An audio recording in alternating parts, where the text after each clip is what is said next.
बच्चों, आज हम उत्सर्जन के बारे में अध्ययन करेंगे।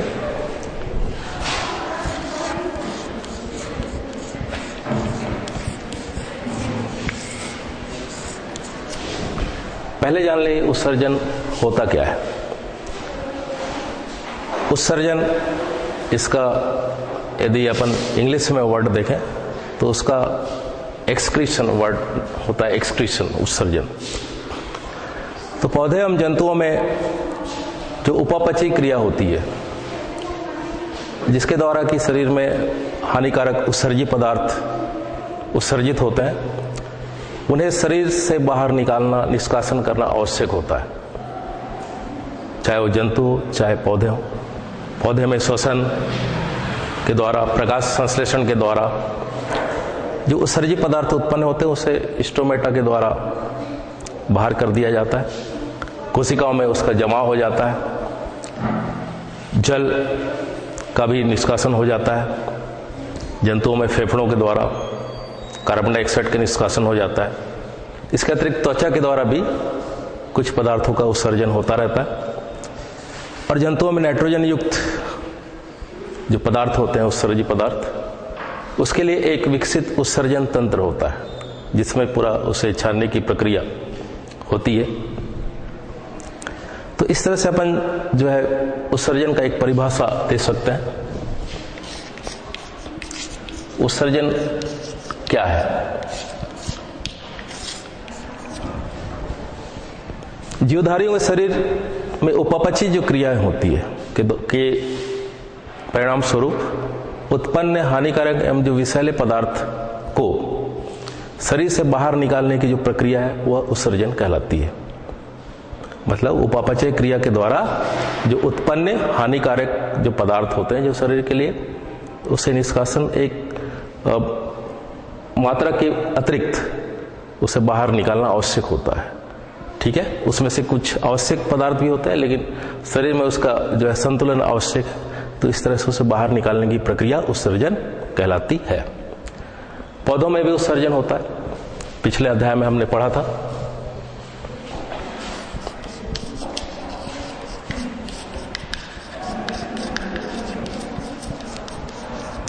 आपको पता है जी, पौधे क्या करते हैं? श्वसन एवं प्रकाश संश्लेषण।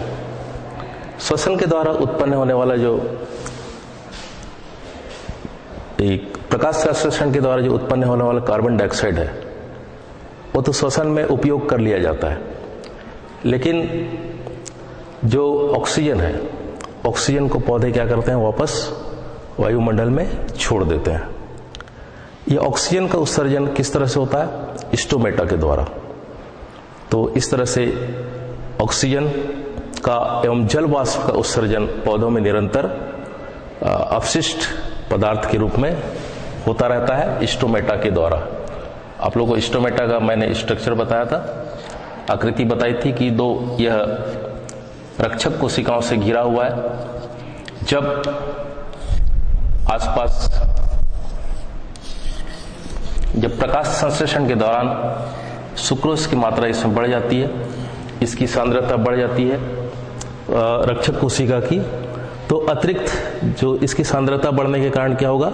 आसपास की कोशिकाओं से जो जल है वह जो है परासरण के द्वारा किसमें आ जाएगी? रक्षक कोशिका में।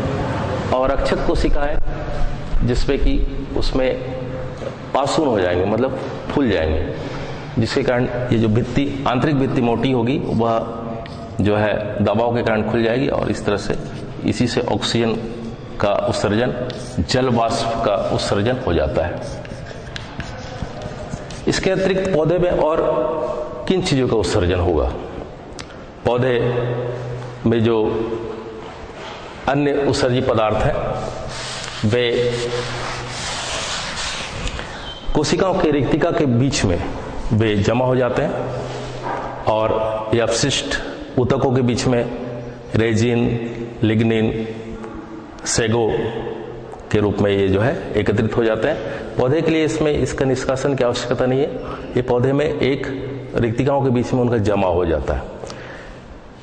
इसके अतिरिक्त जो है अगला जो पड़ाव आता है वो है जंतुओं में उत्सर्जन।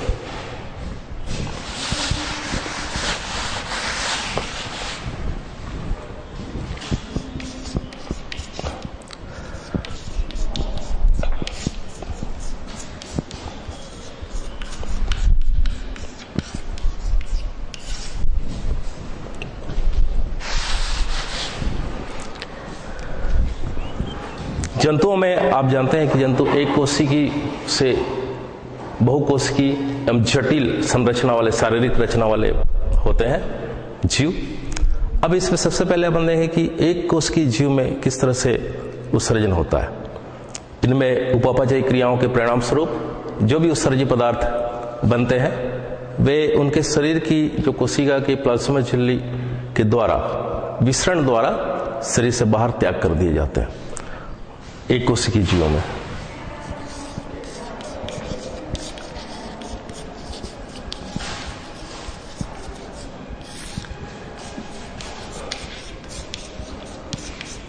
जो उत्सर्जन होता है विसरण के द्वारा।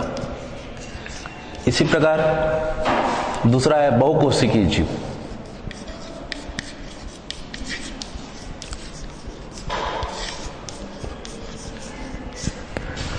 बहुकोशिकीय जीव जैसे अमीबा, हाइड्रा, स्पंज, ये भी इनमें भी उत्सर्जन जो है वह विसरण के द्वारा होता है। लेकिन जैसे कि कुछ और जटिल संरचना वाले जीव हैं जैसे चपटे कृमि, इनमें उत्सर्जन के लिए ज्वाला कोशिकाएं होती है। चपटे कृमि है, केचुआ है, केचुआ में ग्रीन ग्रंथियां होती है। चपटे कृमि में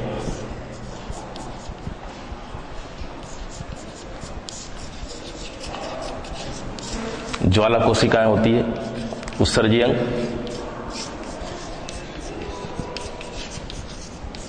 केचुआ में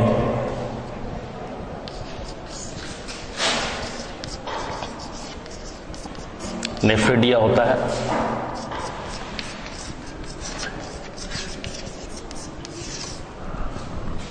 प्रॉन है जैसे झींगा है, मछली है,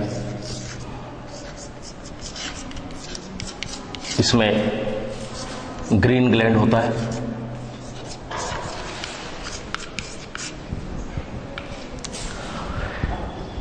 तो इस तरह से जैसे कि कॉकरोच है, मेल्फिगियन नलिकाएं होती है जिसके द्वारा उत्सर्जी पदार्थ को ये जीव है त्यागते हैं बाहर।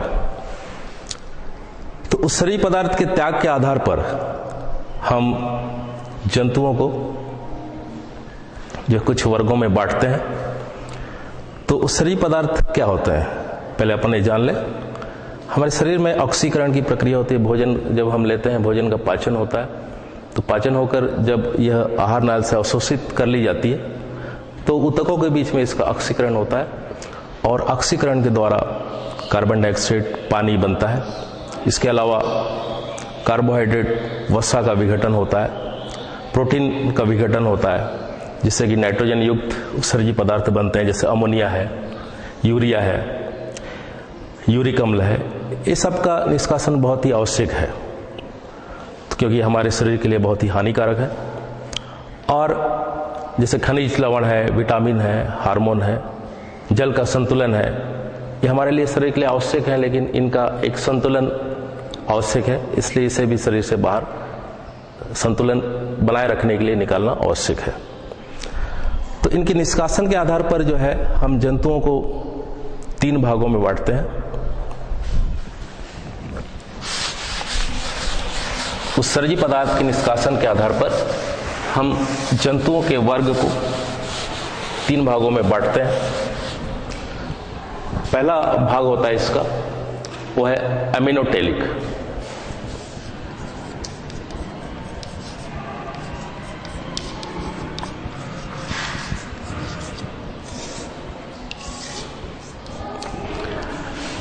एमिनोटेलिक नाम से ही यह बात स्पष्ट हो रही है। जो जीव अमोनिया का उत्सर्जन करते हैं, उत्सर्जी पदार्थ के रूप में जो जीव अमोनिया का उत्सर्जन करते हैं वो कहलाते हैं एमिनोटेलिक। जैसे उदाहरण है इसका मछली एवं प्रोटोजोआ, जिसके उत्सर्जी पदार्थ के रूप में किसे उत्सर्जित करते हैं? अमोनिया को। दूसरा है आपका यूरियोटेलिक, इसका उदाहरण है अमिनोटेलिक का मछली, प्रोटोजोआ।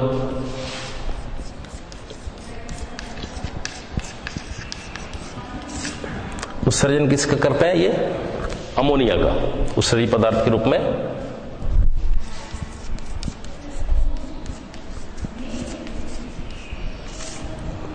ठीक है। दूसरा है यूरियोटेलिक।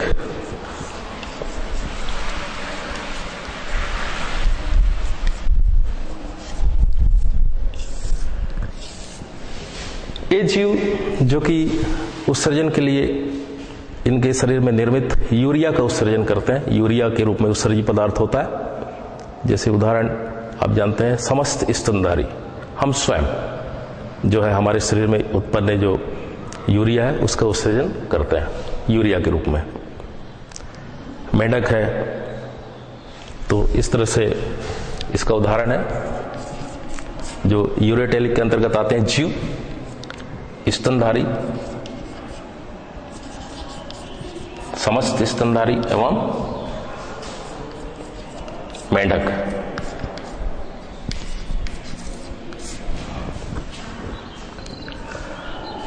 तीसरे प्रकार का जो निष्कासन के आधार पर श्रेणी आता है वो है यूरिकोटेलिक।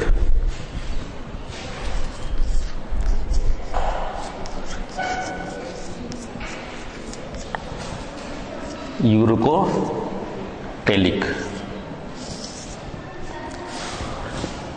ऐसे जीव जो उत्सर्जी पदार्थ के रूप में यूरिक अम्ल का उत्सर्जन करते हैं, ये कहलाते हैं यूरिकोटेलिक। इसका उदाहरण है समस्त सरीसृप, पक्षी वर्ग, छिपकली, ये सब इसके अंतर्गत आते हैं जो कि इस रूप में उत्सर्जी पदार्थ का यूरिक अम्ल के रूप में उत्सर्जन करते हैं। तो इस तरह से 3 श्रेणियों में उत्सर्जन के आधार पर हम जीवों को बांटते हैं, एमिनोटेलिक, यूरियोटेलिक और यूरिकोटेलिक। ठीक है। हमने देखा कि अलग अलग जीवों में विभिन्न प्रकार के उत्सर्जी अंग पाए जाते हैं। किसी में पाया जाता है आपका मेल्फिगियन नलिका, किसी में ग्रीन ग्रंथियां, केचुआ में, चपटे कृमि में ज्वाला कोशिकाएं,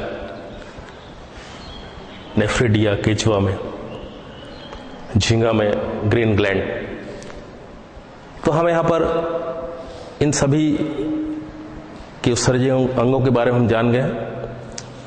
आज हम स्तनधारी में, मानव में किस तरह का उत्सर्जन अंग पाया जाता है, एक जटिल रूप है इसका, उसके बारे में आज अध्ययन करते हैं अपन। तो मानव में उत्सर्जन, इसका अध्ययन अपन करेंगे विस्तृत रूप से।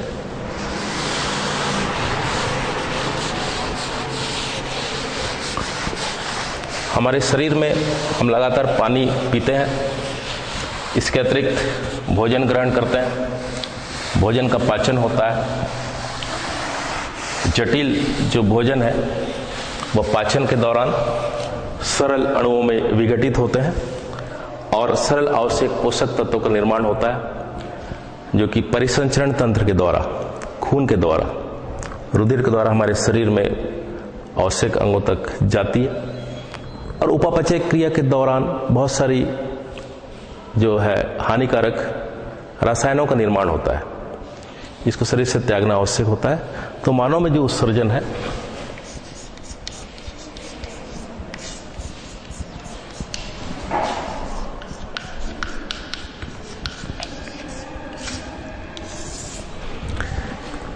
मानव में उत्सर्जन के लिए जो उत्सर्जी अंग है उसमें सबसे पहले आता है एक जोड़ी वृक्क,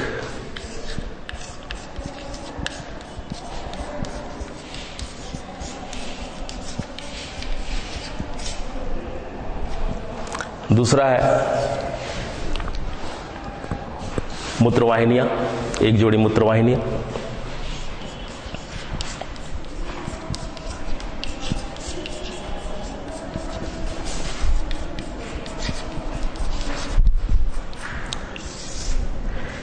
तीसरा है मानव में उत्सर्जन के अंतर्गत जो उत्सर्जी अंग के रूप में आता है मूत्राशय,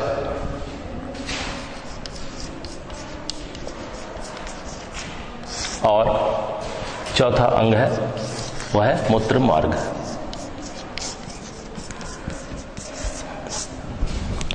इस तरह से उत्सर्जन के लिए अंग एक दूसरे से जो है कनेक्टेड किस तरह से रहते हैं, उसके लिए हम एक यहाँ पर जो है चित्र खींचेंगे ब्लैक बोर्ड में। उसके बाद इन सभी को स्पष्ट करेंगे कि यह वृक्क की स्थिति कैसी होती है, मूत्रवाहिनियां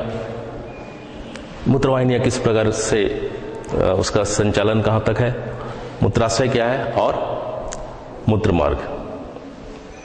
तो इसके लिए सर्वप्रथम अपन क्या बना लें, एक चित्र बना लें इस मानव में उत्सर्जन के लिए अंगों का।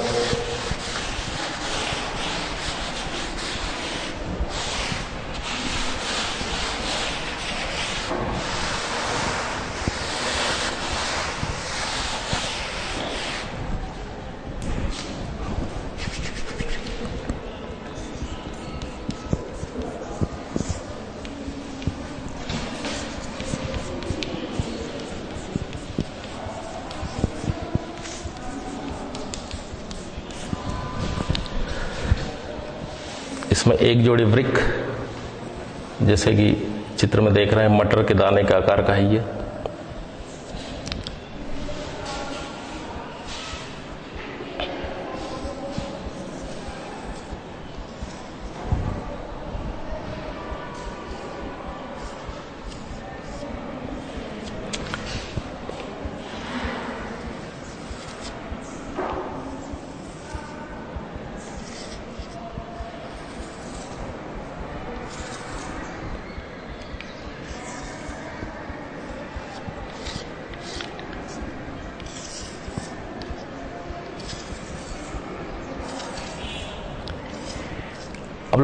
आप लोगों को पहले मैं बता चुका हूं कि ये जो नलिका है ये धमनी एवं सिरा है। तो इसी प्रकार जब उत्सर्जन के लिए जो उत्सर्जी पदार्थ को छानने की प्रक्रिया होती है वह वृक्क के द्वारा होता है जंतुओं में, ये मानव में एवं समस्त जंतुओं में। तो वृक्क क्या है, एक छन्नक अंग की तरह कार्य करता है। तो इसमें सबसे पहले क्या प्रवेश करती है, वृक्क सिरा एवं वृक्क धमनी। वृक्क सिरा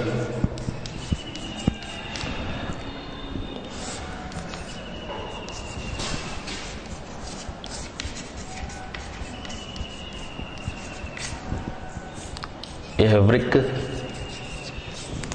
अब वृक्क से दो नलिकाएं बाहर आती है।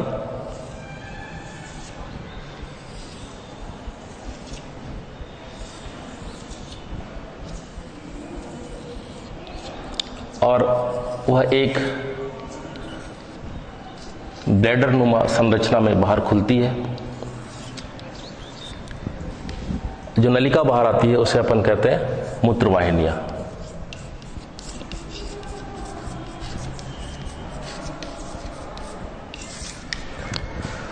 और जिस ब्लैडर में आकर यह खुलती है वह कहलाता है मूत्राशय।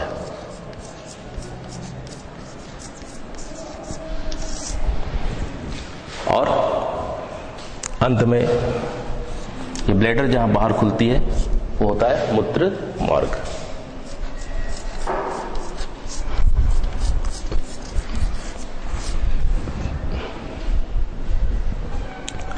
तो इस तरह से इसकी रचना है। बच्चों ये चित्र जो आप अपनी कॉपी में ड्रा कर लीजिए, नामांकन कर लीजिए। फिर इसके बारे में मैं विस्तृत इसके बारे में, इसकी रचना के बारे में अपन अभी जानते हैं। आप लोग ड्रा कर लीजिए।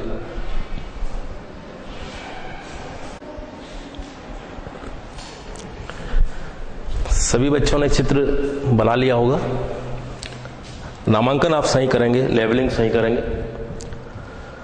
तो बच्चे ये है मानव का उत्सर्जी अंग, जिसमें एक जोड़ी वृक्क, ये वृक्क सिरा दिखाई दे रही है जो दोनों उसमें प्रवेश करती है। दोनों वृक्क में धमनी है, दोनों वृक्कों में प्रवेश करती है और बाहर भी आती है। ठीक है, तो ये आने वाली है और ये जाने वाली है सिरा। ठीक है, तो इस तरह से वृक्क सिरा जो है धमनी हम सिरा के रूप में जो है प्रवेश करती है किसमें, वृक्क में। और यहां पर वृक्क की जब अपन संरचना पढ़ेंगे, इसका जब अपन देखेंगे कि इसकी जो काट है आंतरिक भाग में किस तरह से रचनाएं होती है जो कि इस जो है हानिकारक पदार्थों को छानने का काम करती है। उससे पहले अपन देख लें कि ये जो अंग है वो किसकी स्थिति कैसे होती है। जैसे वृक्क है, एक जोड़ी वृक्क है, इसका आकार कैसा दिखाई दे रहा है आपको, सेम का जो बीज होता है उस तरह का आकार है इसका, और इसकी जो माप है ये 10 सेंटीमीटर लंबाई होती है, लगभग 10 सेंटीमीटर लंबा और 5 सेंटीमीटर चौड़ा। इसका रंग होता है लाल रंग का होता है, गहरे लाल रंग का, सेम के बीज सा आकार। प्रत्येक वृक्क में एक रीनल धमनी अंदर जाती है और रीनल सिरा बाहर आती है, जो कि चित्र में स्पष्ट है। वृक्क सिरा, रीनल सिरा कहते हैं इसे, है ना, वृक्क और धमनी, रीनल धमनी, ये दो सिरा जो है, धमनी अंदर जाती है और सिरा बाहर आती है। एक रीनल धमनी अंदर, एक रीनल सिरा। एक जोड़ी मूत्रवाहिनियां है, मूत्रवाहिनियां एक जोड़ी, इसकी लंबाई आप देख रहे हैं कहां तक है, लेकिन इसकी जो माप होती है वो 25 से 30 सेंटीमीटर के बीच होती है। इसकी जो मूत्रवाहिनी की माप है 25 से 30 सेंटीमीटर के बीच होती है। और ये मूत्रवाहिनियां आकर कहां पर खुल जाती है, मूत्राशय, ठीक है। इसे अपन कहते हैं, आपका इंग्लिश में कहते हैं यूरिनरी ब्लैडर। ये थैली के समान होता है जिसमें जो है मूत्र संग्रहण होता है, जिसमें कि अवशिष्ट पदार्थ यूरिया एवं अन्य संतुलन के लिए जल की अनावश्यक मात्रा इसमें जमा होती रहती है। तो यह थैली में जो एकत्रित जो मूत्र है, अंत में उसे समय समय पर जो है जंतु जो है अपने शरीर से निष्कासित करता है मूत्र मार्ग के द्वारा। इस तरह से जो ये पूरा अंग का जो कार्य है, जिसमें कि उत्सर्जी पदार्थ का त्यागना, जो कि मुख्य रूप से हमारा शरीर है स्तनधारी मनुष्य में यूरियाटेलिक, मतलब यूरिया के रूप में अपन उत्सर्जन करते हैं उत्सर्जी पदार्थ का, और साथ में पानी का भी, जल का एक संतुलन हमारे शरीर में बना रहता है। अब हम देखें कि इसकी स्थिति कैसी होती है। ये रीढ़ की हड्डी की दोनों ओर वृक्क की रचना स्थिर होती है शरीर के उदर गुहा में, ठीक है। तो बच्चों, अब हम पढ़ेंगे इसके बाद की कक्षा में कि किस तरह से ये छानने की प्रक्रिया करता है। वृक्क एक तरह से हमारे शरीर में जो रुधिर है उसको छानने का ही कार्य करता है। तो ये एक तरह से छन्नी का काम करता है। जिस तरह से अपन जो है चाय छानते हैं, चाय में जो अवशिष्ट पदार्थ बाहर रह जाते हैं और आवश्यक पदार्थ हमारे प्याले में आ जाते हैं, उसी तरह हमारे शरीर में आवश्यक पदार्थ रह जाते हैं और अनावश्यक जो उत्सर्जी पदार्थ है वह शरीर से बाहर समय समय पर अपन निकालते रहते हैं। इस तरह से हमारा शरीर जो है स्वस्थ बना रहता है, पोषक तत्वों की पूर्ति होती रहती है, हानिकारक पदार्थ बाहर होता रहता है। तो अब हम अगले अध्याय में पढ़ेंगे कि किस तरह से, अगले जो टॉपिक है उसमें पढ़ेंगे किस तरह से ये छानने की प्रक्रिया होती है हमारे शरीर में, ठीक है। किस तरह से सूक्ष्म प्रक्रिया छानने की है उसका अध्ययन हम अगले क्लास में करेंगे। थैंक यू, धन्यवाद।